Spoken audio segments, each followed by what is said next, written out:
There's the music. Welcome back. Let's head over to the US now, where President Trump is considering giving Australia an exemption from his sweeping new tariffs on steel and aluminium. And for his insights, let's bring in former White House spokesperson Pete Seat. Great to have you with us. So he said his administration would be America first, and he's certainly following through, isn't he?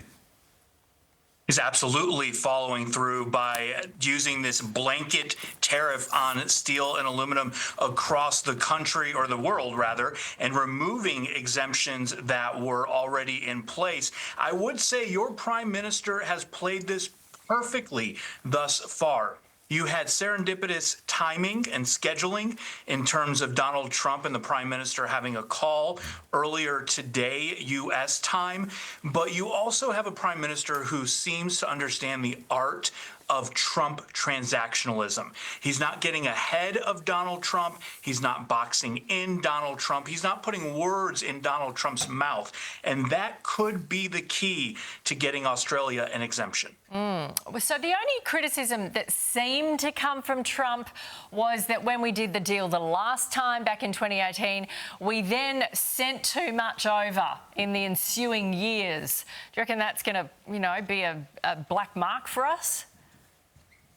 Well, Trump is always looking for a win. And if you look at the way he's handling tariffs, the way Elon Musk is handling Doge and cutting money from the budget, it's burn it all down and then piece it back together, rebuild parts of it, but call it a victory no matter what. So that could be Donald Trump just trying to lay the groundwork, planting those seeds to claim victory when not as much is sent over this next time. Pete, we know the motivations for Canada and Mexico and the negotiations there and border controls, and they came to the party, so it worked, that negotiation. What does Donald Trump ultimately want out of these tariffs?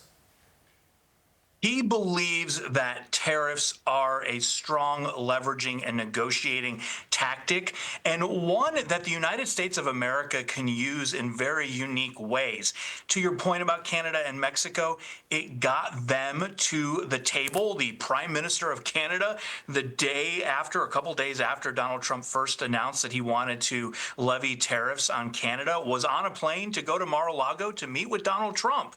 And so he sees this time and time again, that foreign leaders, foreign countries immediately pick up the phone or go meet with him, even at the mention, the threat of a tariff, not even levying it, but just the threat. Thus far, it seems to be working out for him. What do you think the chances are that Australia will be the only country that gets an exemption on this?